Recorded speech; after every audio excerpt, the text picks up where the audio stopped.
জি জি, আমরা হল ছেড়ে দিয়েছি।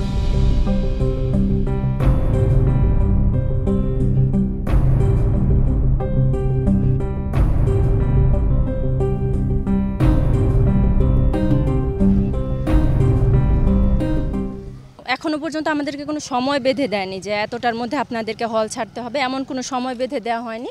কিন্তু মেয়েরা হয়তো ভয়ে হীতসন্ত্রস্ত হয়ে তারা হচ্ছে গিয়ে হল ছেড়ে চলে যাচ্ছে। আর আমাদের হলে এখন পর্যন্ত কোনো অপ্রীতিকর ঘটনা আমি দেখিনি, বাইরের হলে বলতে পারছি না।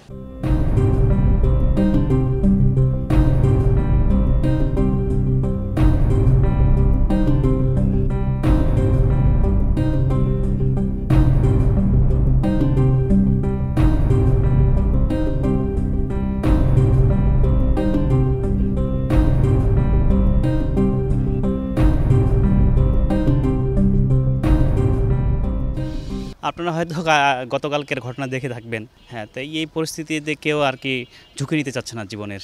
হল মূলত কালকে থেকেই সারা শুরু করছে, আজকে সকালবেলা থেকে অনেক হল ত্যাগ করতেছে অনেকে।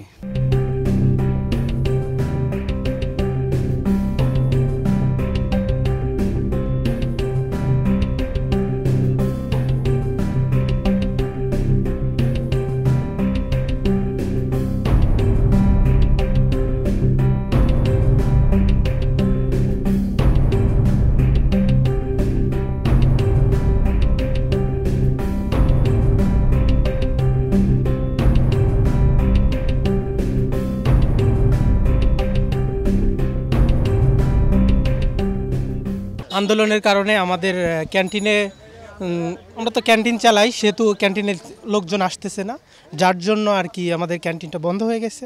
এখন বাড়ির দিকে চলে যেতে হচ্ছে।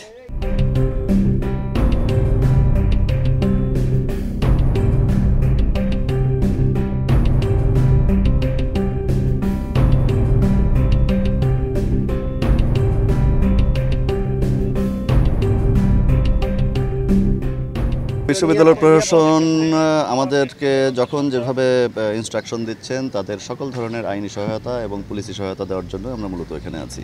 এই ধরনের নির্দেশনা এখানে আসলে যেহেতু এটি বেশ ভালনারেবল একটা অবস্থায় দাঁড়িয়েছে, তো আমরা সামগ্রিকভাবে আমরা আইন শৃঙ্খলা পরিস্থিতি স্বাভাবিক রাখার জন্য আমরা আইনের সর্বোচ্চ প্রয়োগ করব এখানে। আসলে অনুমতি আর অননুমতির তো বিষয় নয়, এখানে এই রাজু ভাস্কর্যে আসলে কোনো পক্ষই আসলে এখানে এসে কোনো রকম কোনো বিশৃঙ্খল পরিস্থিতি সৃষ্টি করুক, সেটি আমরা কখনোই হতে দেব না। বিশ্ববিদ্যালয়ের যারা ছাত্র বা বিশ্ববিদ্যালয়ের এলাকায় যারা স্থায়ী মানে অধিবাসী বা এই বিশ্ববিদ্যালয়ের সঙ্গে যারা কানেক্টেড, তাদেরকে আমরা আইডি কার্ড দেখেই আমরা এখানে প্রবেশ করতে দিচ্ছি। আপনারা দেখেছেন যে শাহবাগ বিভিন্ন এন্ট্রি পয়েন্টে, কারণ বহিরাগত কেউ যেন বিশ্ববিদ্যালয়ে ঢুকে প্রবেশ করে আইন শৃঙ্খলার অবনতি ঘটাতে না পারে। বিভিন্ন জায়গায় আমাদের প্রচুর পুলিশ সদস্য মোতায়েন আছে, আমাদের আর্মড পুলিশ ব্যাটালিয়ন আছে, আমাদের ডিএমপির অফিসার এবং ফোর্স সকলেই আছে এখানে। আমরা চেষ্টা করে